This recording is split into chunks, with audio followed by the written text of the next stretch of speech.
Hey, good morning. This is Steve Stites, Chief Medical Officer at the University of Kansas Health System, broadcasting live with you today from the Dolph Simons Family Studio.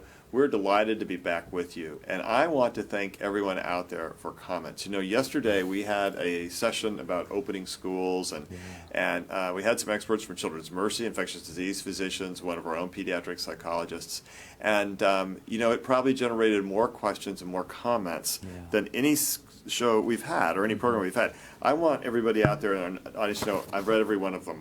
Yes. And they're highlighted. Dana and I have taken the time. We've gone through every one of these comments, and they're great, and they're tough, but they're fair, and they're basically saying to us, especially from a teacher's point of view, is it really safe to open schools? You all are talking about the kids, but what about the teachers? What about the faculty? And what about the other people that are there as part of it? So we're gonna address that more today. We're going to address it both how we're doing it with other businesses, how we've done it here, how we're doing it in Lawrence, and then we're going to talk with David Smith, our expert from our sports medicine program, to talk a little bit about athletics. Lee Norman is back with us today. Lee, thank you for that short notice, because after we looked at these comments yesterday, I said, you know, we got to get somebody else on. Let's address this and take it head on. And who better to do that than my good friend Lee Norman to do it? And of course, Dana, always here with me, and Chris Wilson. Chris Wilson is our VP of System Integration. Chris has spent inordinate amounts of time working with communities, with businesses, and others about how they reopen successfully, and most importantly with KU Lawrence. Chris and I have worked together very closely with the Chancellor and with the University of Kansas at Lawrence, deciding how can we reopen a college campus safely. So these are hard questions, and I think one of the reasons it is so hard is that there's no good answer, right? There is no good answer. You put kids at risk, do you put staff at risk? How do you minimize that risk as best you can? Here's what we know. We reopened a hospital and we don't have spread. And we have nurses taking care of some of the sickest patients at the bedside all day long, because we have cohorted our COVID-19 patients and in the ICU and on the floor, and we don't have spread. We open up our clinics. We don't have spread. But the answer is, what we have done is we followed the rules of infection control, and we have effective PPE. That's going to be the theme of this morning. Can you reopen schools effectively and safely? And the answer is going to come down, can you follow the rules of infection control? Because if you do, you can stay safe. And we are proof of that, because we've done it, as have other major hospitals here in Kansas City. We have done it, and there's been no greater source of exposure than the nursing staff, the technicians, the other people on the floors who are working all day long with COVID-19 patients and not getting COVID-19. That's the proof in the pudding. But it clearly depends upon safe PPE. We're going to take that question head on. Can schools open safely? So here we go, Dana. What do we look like? Yeah. Well, it's about the same as yesterday, but that doesn't mean that we didn't have some admissions and discharges. I thought we were going a little bit lower, but today we actually ended up with 36 again. So it's the same number as yesterday, but again, we've had a couple discharges. We've had a couple people that did not, or are now classified as COVID recovered. So we've had some admissions. Unfortunately, of those 36, 16 are in the ICU. We still have 6 on vents, which is really the more concerning thing, because we were at least happier when we only had 2 people on the vents, meaning that there's probably more healthy or otherwise healthy patients who are not needing critical care services and being able to have shortened hospitalizations. But now we have 6 people on the vent. But even our overall percentage of ICU patients is growing, which I think is what we see. And I don't know, we don't understand this disease all the way yet, but as you look at different communities and their overall population in their hospitals, as their census grows, clearly their ICU proportion grows. Correct. And it goes higher than what their census proportion would have been. So it is a real feature of that disease, the disease. Yeah. So I'm going to go to each of our guests, and I'm going to start with Lee Norman. Lee, how are things looking to you across the state, and thoughts about schools? Well, we have one of the worst states in the country ever since late May, when the counties and cities opened up their doors to party like it's 2019. It's gone downhill, and it's getting worse. And we know how to fix it. This is a public health cannot fix this. This is what the communities have to fix. Schools will not be a safe island in an unsafe community. If you've got a community with bars open, people not wearing masks, mass gatherings, rodeos, county fairs, then schools will not be safe. So I think that people can point fingers at schools, they can point fingers at hospitals and doctors, and that's misplaced. They've got to look in their own communities. If you see one person with a mask on, your community is failing.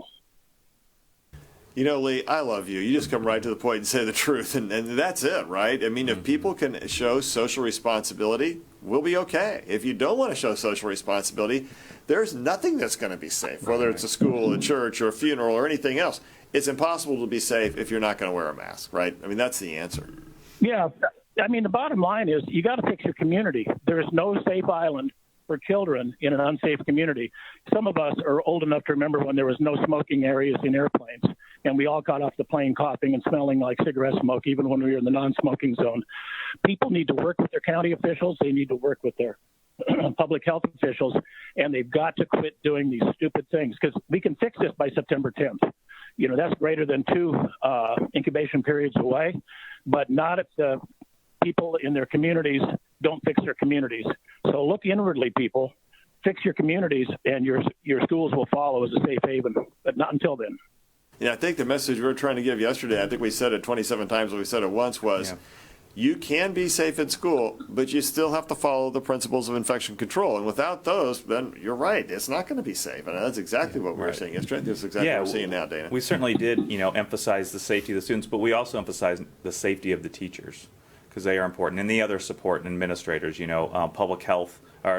Public education is near and dear to me. Both of my parents did public education, so I understand that concept, and we need to keep all of those teachers, especially, and the administrators and all the other support staff safe. And we need to go about it the best way, but certainly I think it does start in the community. And what are you able to do? What is that area like? Yeah, we both come from public schools, and Truman High School, Jim Bridger Junior High School, McCoy Elementary School, Independence, Missouri. My mom was the vice president of the school board. This is a really important deal, and Lee, to the point that we also have a public health crisis for kids who are not in school, both for their emotional well-being, their safety, meals, etc. That's a hard thing to balance, but you got to stay safe no matter where you are. Yeah, I agree, Steve. And we do know that those mitigating measures that you talk about, they do work. They work in hospitals, and they will work in schools. They won't be perfect. The community spreading of the virus, it will drive the safety of the schools. But you're absolutely right. Those mitigating measures that you guys have been talking about absolutely work. I do worry a little bit about schools, and maybe Dana, you might comment. I'm not an industrial engineer, but HVAC systems in older schools, I think, pose a little bit of a problem. They are what they are, but I agree. We can do what we can do, but we have to fix the communities as well. Yeah, I mean, one of my smarter colleagues, Stephen Waller, could probably speak to that a little bit better. He's got the engineer's mind. But from what I understand, certainly the airflow and HVAC systems and all that in those older schools are probably not as up to date or as efficient as some of the newer things. And that's if you have a mask on, you're going to limit how much virus you put in the classroom. If you can open the window, that's a great thing. And then, if you don't have a lot of air exchanges, it's harder. But we don't really know what those magic numbers are. And if you look at some of the COVID wards and some of the hospitals around the area, not everybody has negative airflow. And again, I'm just going to say it: we're not getting exposure, or we're not infecting all of our staff who have intense exposures to known COVID patients every single moment of every single day when you work on the COVID ward. And I think that's the take-home message. You can stay safe, but you got to follow the principles of infection control, which is what we say every day. David, thoughts about high school sports? Yeah, we started high school conditioning and sports back in early June. One of our schools that we contract was right at the beginning of June. And we look at our experience now through 6 weeks.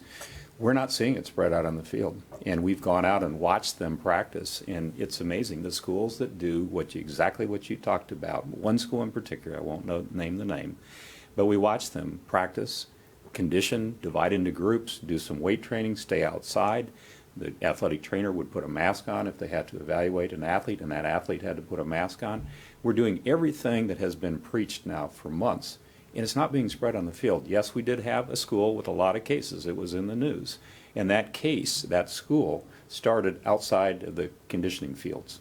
It was in a family where there was a father that tested positive, and then 2 of the kids tested positive, and then those kids were in a social circle where a lot of them tested positive, so they had to shut down that school's conditioning for 2 weeks. We've had a couple other schools with an isolated case. And then I look at the pros. You know, I'm involved with the Royals, and we have doctors involved with the Chiefs who will be maybe starting soon. And we look at what happened. They came back with some cases, but as soon as we instituted these principles, boom, we shut it down. And we're not getting cases as they're out there practicing and hopefully being able to play. The pros is different. I mean, this is children and adolescents, and we have a little better control over the pros. But I'm convinced, as we talked last night in our Sports Medicine Advisory Committee for Kansas State High School Athletic Association, we've got a game plan for sports and activities. When we know when school will be started, which looks like it's going to be after Labor Day, when we get the okay, we can do these things out on the field. And I'm challenging the athletes and the coaches to be the example for the rest of the students in the school that you can do it. Look what we're doing. All summer we've been playing sports and conditioning. We're not fully competitive yet. I mean, there's some sports that are higher risk than others.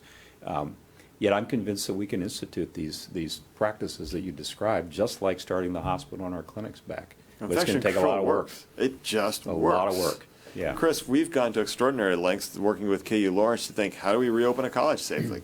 Talk about some of that and some of the work you've done with businesses.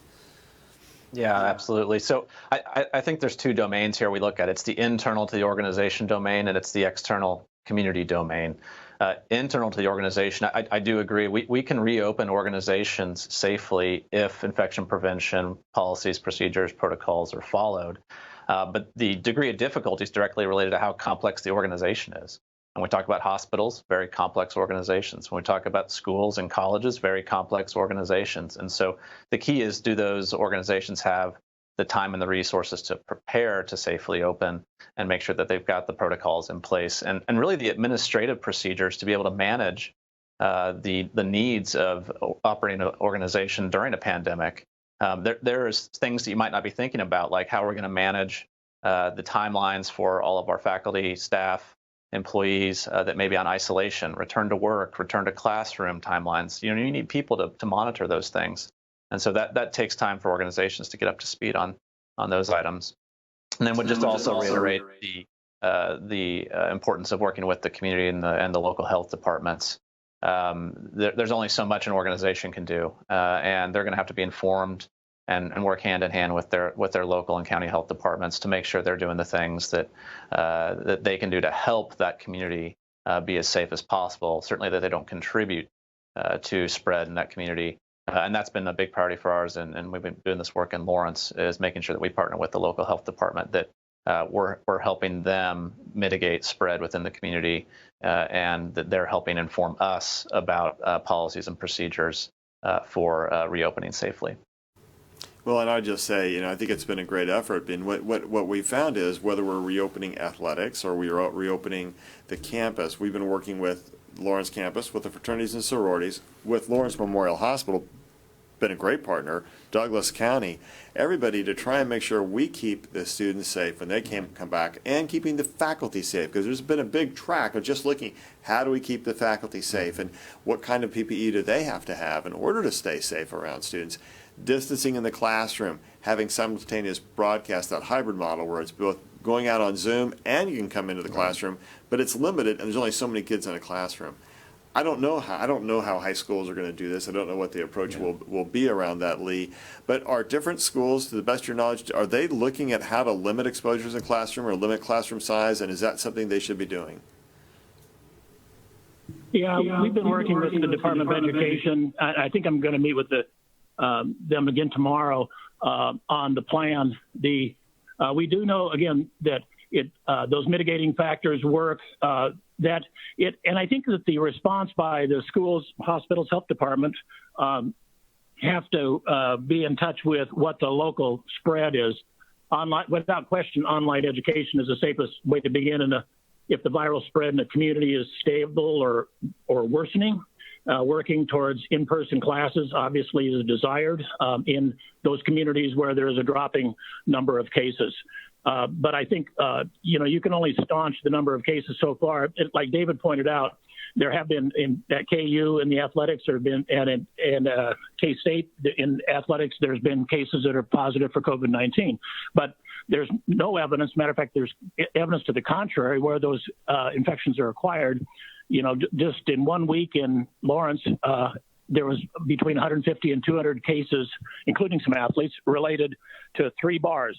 And in Aggieville, there was, I think, upwards to 100 cases, which I'm sure is probably a third of the numbers related to what is going on in Aggieville. So, I mean, people can be as careful as they want, and I think that the athletics that Dave was talking about are doing the right things, but then they immerse into the community again and puts the whole team and staff at peril. All right, so it just keeps coming back to it. Can you play safe by staying safe? And, it's disappointing to me as a healthcare provider that people still want to fight about whether they should wear a mask. It's like, oh, yeah, you're my surgeon. Go wear a mask. You don't need to wear a mask in the operation. You don't tell the nurses they don't need to wear a mask because I want to have a wound infection, and I want to be in the hospital forever. Well, that's a terrible idea. So why do we not think masks keep people safe in the midst of a pandemic like this?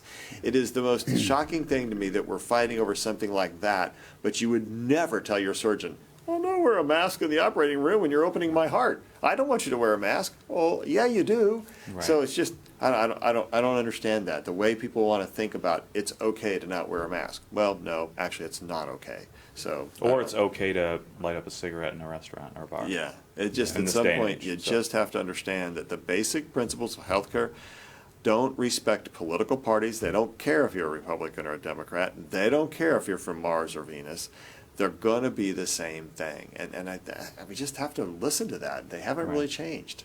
And Steve, we've talked about the mask on the field, and Dana, I know you've weighed in on this multiple times, and that it's uncomfortable to wear a mask when you're working out, no doubt. Yeah, I've done it. It's not comfortable. You don't lose oxygen by putting a mask on. You don't accumulate a lot of carbon dioxide behind a mask, but you sweat in it, and if you sweat in it, it becomes less effective. If you sweat in it, you're going to have to change it. If you're having to put your hands to your face to hydrate, well, there's a risk to the mask. But you're going to have to gel your hands before you remove that mask and hydrate up. We don't want to see dehydration and heat illness occurring out in the field because people are fearful of putting something in their mouth. But it can be done. It's just a new way of thinking. Yes. And if you're that far apart, and I know we've talked about is this virus aerosolized versus spread by droplets, and if it's aerosolized, it may transmit further. Well, keep the groups farther apart. I mean, it seems so easy to do. It is. Well, and 6 feet does still work, and even if it is aerosolized, the particles are still decent size if they're really going to be infectious. Small particles don't infect just nearly as much. And so, okay, Jill, media questions. Let's ask. Are there any out there? We have the all-star panel here. I have this. Taylor from Channel 41. I have one. Please, go ahead, Taylor. Hey, Taylor. I was going to ask about immunizations and vaccinations for students as they head back to school. Obviously, we were telling people this morning it's time to start doing that and time to start figuring out what that's going to look like. Does the presence of COVID and the pandemic change in any way, whether it's more important than normal, different vaccinations parents should be getting for their kids? Any changes to normal back-to-school vaccinations that parents should be watching out for their kids with the pandemic going on? It's absolutely more important, Dana. I mean, I don't think it can be any question about how important it is. And more important. We've addressed this since day one when the shutdown came. There was a lot of children who were unable to get their vaccinations. So certainly now we know that we have very preventable diseases with the vaccinations. The vaccinations are going to be more important now than ever, and especially as we move into when the influenza vaccine is available this year, that is going to be important as well. So really advocate and endorse getting those children to their appointments, getting those vaccinations, and any other adults who need catch-up vaccinations as well. Talk to your primary care provider, get those vaccinations, and when flu vaccine is available, get the influenza vaccine as well. Yeah, and one thing that would be an interesting take is, Innova Pharmaceuticals had some really good results announced yesterday. Actually published yesterday. They'd announced them before. But what broke is the United States is going to have 300 million doses of that vaccine in October here in this country. That's remarkable. What's our population? 350 million or thereabouts. And that's only one of the companies, because we've also contracted with other companies to have 300 million doses of vaccine. So that means, oh my gosh, if we can get through to November, December, we'll be in pretty good shape, because I think the vaccination is going to work. But Steve Stites, rose-colored glasses. All right. Other questions?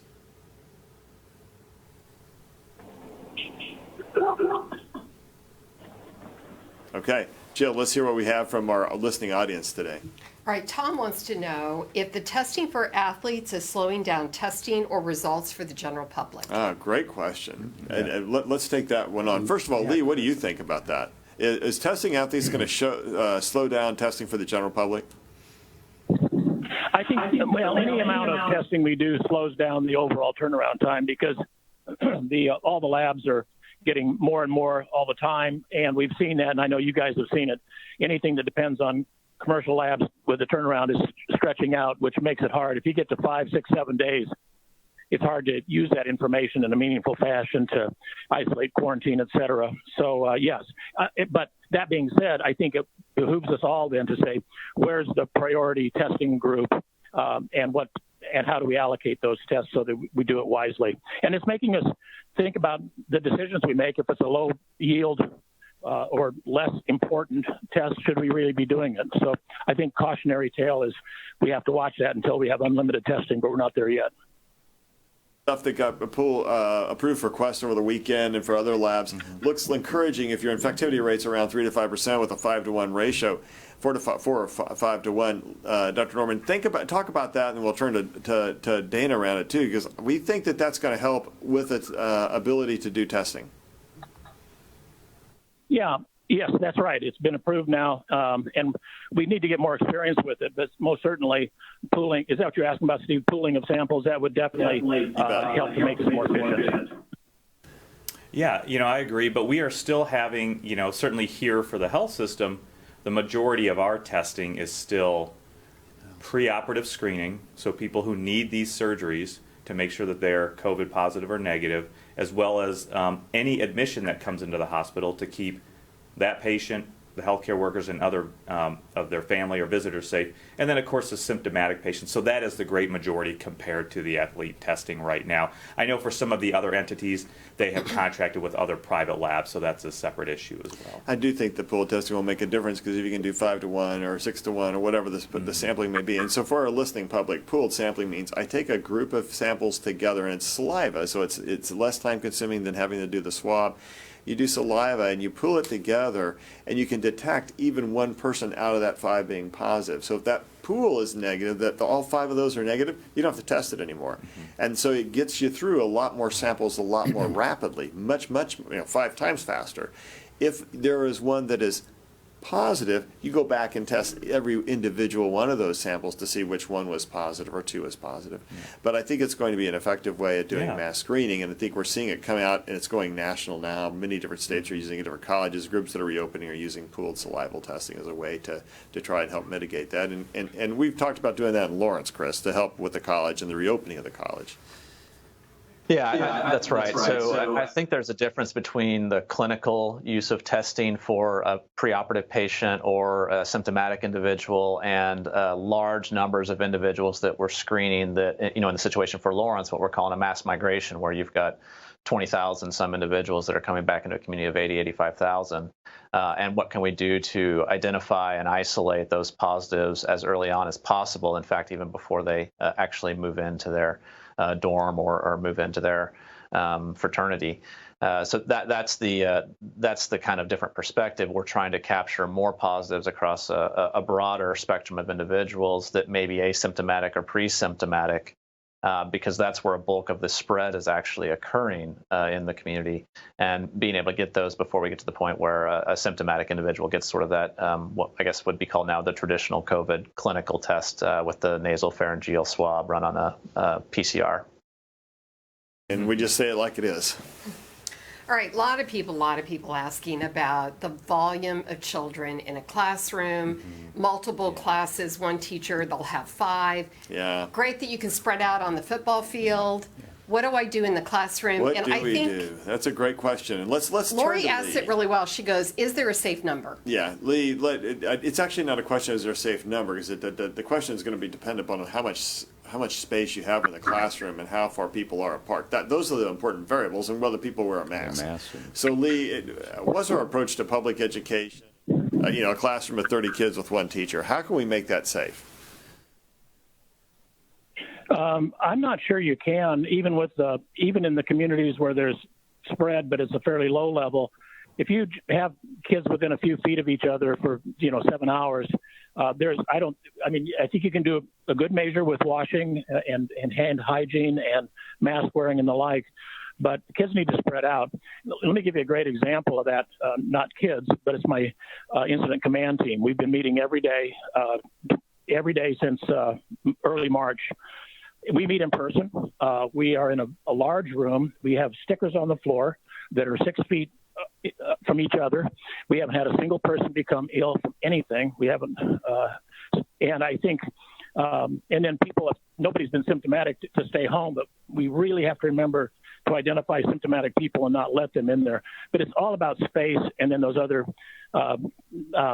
mechanical kinds of things with mask wearing and the like. So spread out. Yeah. So if students can't spread out, should that school reopen? Well, I think it depends in some measure on the amount of disease in the community, and can there be clever scheduling, for example, so that people have perhaps half classes for half days, and or other ways to rotate that space. I'm just profoundly concerned if that kids just have a traditional classroom setting where they can reach across and touch each other, they're going to do that.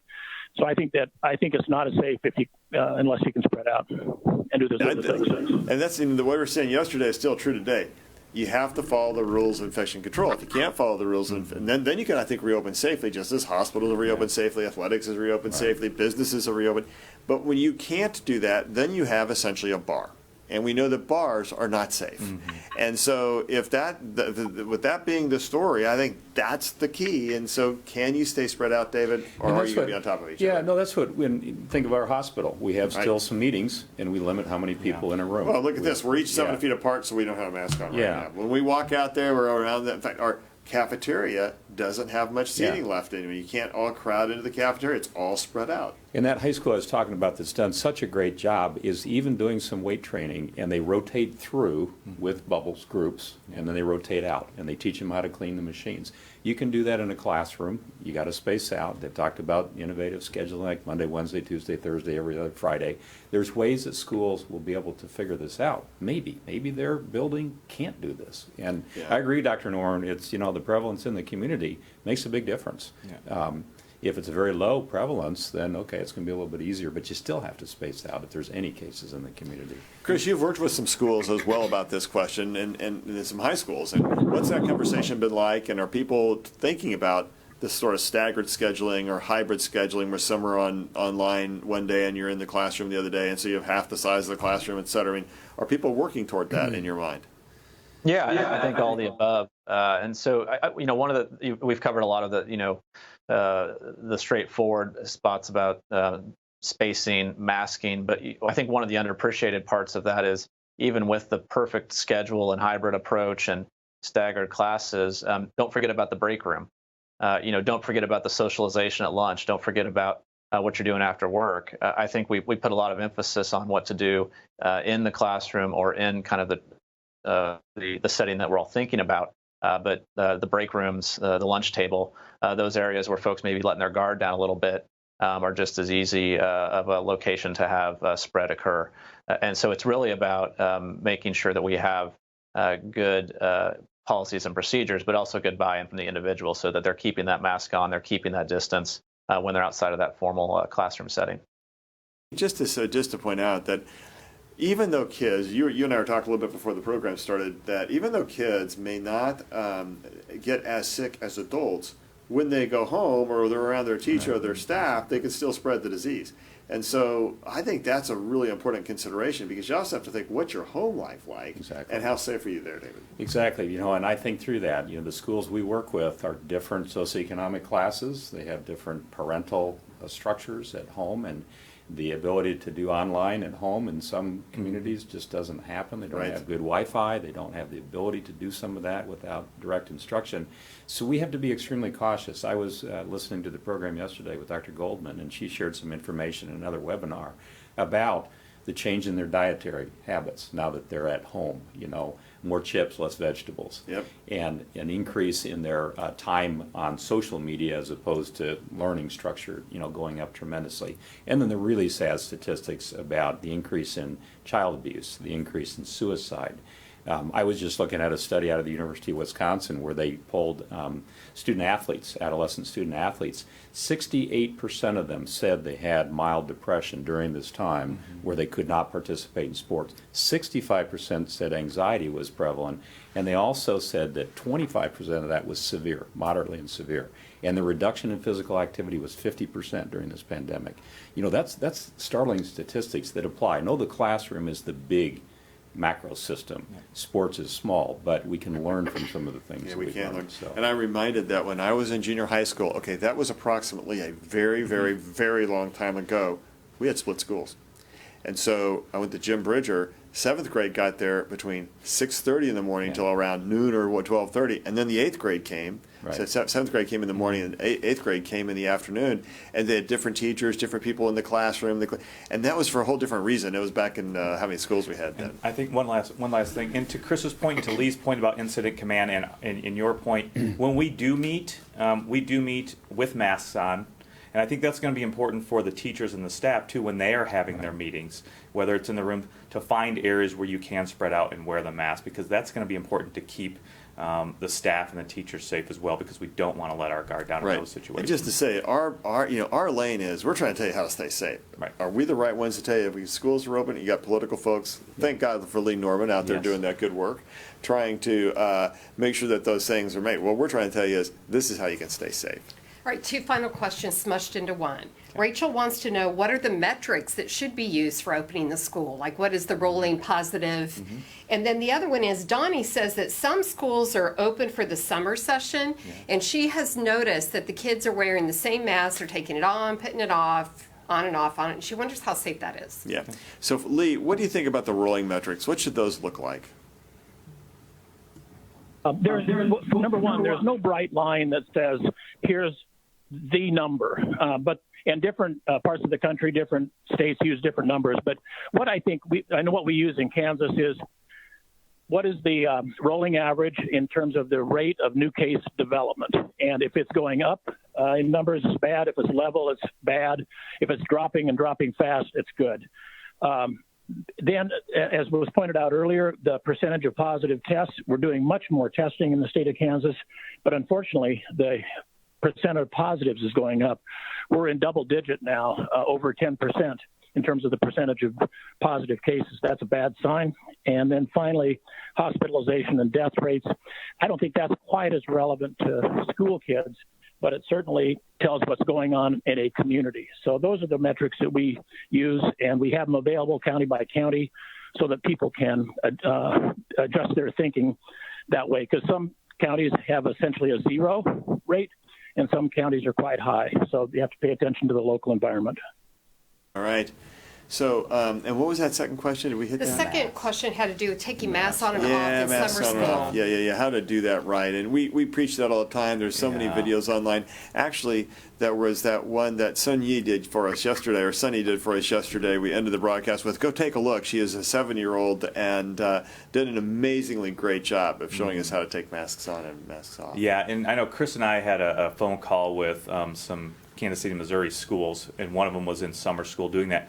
Certainly, it's not optimal practice, it's not best practice, but right now it's the best we have. If you can maintain hand hygiene when putting on the mask and taking it off, it's certainly going to be better than not. And taking it off appropriately, and not putting it on the face mask, but around the ear loops. There are measures to reduce the chance or reduce the risk of problems with that. But right now, again, it's baby steps. We need to change this culture. It's a good step forward, but there certainly is room for improvement there. Chris, final thoughts today? Complex organizations schools are, but I do believe if we're able to work with our county health departments in collaboration and provide schools the time and the resources they need, that's why I appreciate Dr. Norman's work, giving the schools a little bit more time to restart to make sure we're doing it safely. But that collaboration between the school and the local county health department and the stakeholders, of course, teachers and parents, I think this is something that we can do. It just takes a lot of effort, a lot of change, and a lot of resource and thought. Yeah. Lee, final thoughts today. And to keep your kids and your staff safe, but fix your communities and your schools will follow. Sports guy over here, but sports, exercise, and activity is healthy physically, mentally, emotionally, and we have to continue to think that way. Let's get these children and adolescents more active. The schools obviously take priority here, but I will continue to push that we've got to get them back getting active again. Yep. Dana? Yeah, again, the school started, that talk started a couple weeks ago. Times are different now. We will continue to really take the best practices, the best amount of data as all of this evolves, and continue to give the best medical advice, as you said, Steve, to really get people to be as safe as possible in whatever setting they're in, whether that's churches, schools, or any other setting as well. So listen, there is no easy answer during a pandemic, because you see, that's why it's a pandemic. And all of these are hard. They've been hard about hospitals. Do we open or close? Do we have elective surgeries? Do we not have elective surgeries? Schools are hard. And they involve our children, which makes it feel so important to us. Schools are hard because they're staffed not only by kids, really, but by principals and administrators and teachers. And those teachers are exposed to a lot of different kids every day. Those are hard points. So how do you stay safe? There is no perfect answer to that. How do you keep kids safe at home if they have an unsafe home environment? They don't have good food and they're depressed and the suicide rate's high and they don't have good internet access. Their only real social contact is through school. How do you stay safe? And that's maybe one of the hardest questions of our time. And we don't have easy answers outside of what the rules of infection control are and how they can apply to schools. Those are the right answers. Whether schools can act on that, I don't know. I think Leah's dead on. What you have to look at it as a community. And if your community can work to stay safe, if people will just wear the darn masks outside of the school, even when they're walking around, you can help the school stay safe. We have to, as examples, we as adults have to set an example for our kids, because if we flaunt it and say it's not true, that we don't worry about masks, we don't worry about gatherings, we go to the bars, then guess what? Our kids are going to mimic that behavior. Now, we know that. That goes on all the time without a pandemic. Mm-hmm. So if you want your school to be a bar, then ignore all the rules of infection control, and you're not safe, and the teachers aren't safe, and then the public won't be safe. But if you want to work hard at it, you can stay safe. Sure. And it takes the rules of infection control to do that. So we're going to continue this conversation. Tomorrow, Randy Watson, who's the Kansas Commissioner of Education, will be joining us to help answer your questions, along with Greg Nowalinek, one of our psychologists, who will also talk about anxieties, especially for teachers and parents this time as we go back to school. We also remind you the Community Blood Center has a drive at the Health Education Building today, 7 a.m. To 1 o'clock today and tomorrow. Walk-ins are welcome. Go to savealifenow.org for more details. Wow. Pandemics are hard. So what do? You do the next right thing, because that's all you can do. And the next right thing involves washing your hands, keeping your distance, wearing a mask, coughing into your elbow. Don't go out if you're sick. Staying safe. That way we keep each other safe, we keep our community safe, we keep our schools safe. And until we talk tomorrow, just remember, there's still no place like home. We'll be back with you tomorrow. Have a great day.